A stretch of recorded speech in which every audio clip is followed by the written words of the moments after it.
અમદાવાદમાં કોરોનાના કેસ સામે આવ્યા બાદ રાજકોટમાં તંત્ર એલર્ટ મોડમાં. સિવિલ હોસ્પિટલમાં આઇસોલેશન વોર્ડ તૈયાર કરાયો. અહેવાલ સંજય પોપટ. આપણે રાજકોટમાં કેવી તૈયારી છે? ગુજરાતની અંદર કોરોનાના કેસ વધી રહ્યા છે. અમદાવાદની અંદર 7 કેસ પોઝિટિવ આવ્યા છે એવી સમાચાર છે.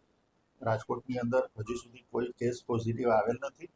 તેમ છતાં પ્રોફાઇલેક્સિસ આપણે 20 બેડનો આઇસોલેશન બોર્ડ તૈયાર કરેલો છે, જેની અંદર તમામ સગવડ રાખવામાં આવેલી છે વેન્ટિલેટર સાથે, અને તમામ દવાઓનો સ્ટોક કરવામાં આવ્યો છે. પીપીઈ કીટ, માસ્ક, તમામ વસ્તુ આપણી પાસે અવેલેબલ છે.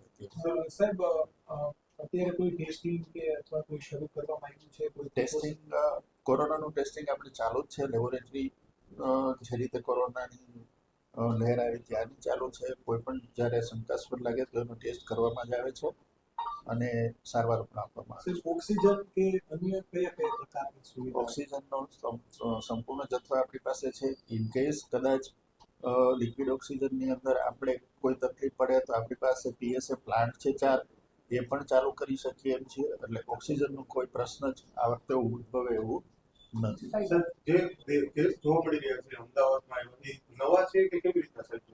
અત્યાર સુધીના જે ન્યૂઝ છે એ પ્રમાણે નવો કોઈ વેરિયન્ટ નથી. જૂનો ઓમિક્રોન વેરિયન્ટ છે, એનું જ વેરિએશન છે, અને એ કોઈ પણ પ્રકારનો સિરિયસનેસ નથી.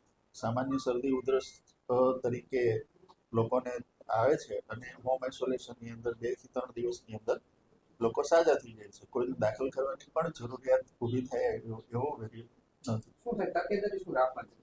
તકેદારીની અંદર અત્યારે જે વેરિયન્ટ છે એમાં સ્પેશિયલી તો કદાચ તમને શરદી ઉધરસ થાય તો સીધા રિપોર્ટ કરાવવાના કે એવી કોઈ દોડવાની જરૂર નથી.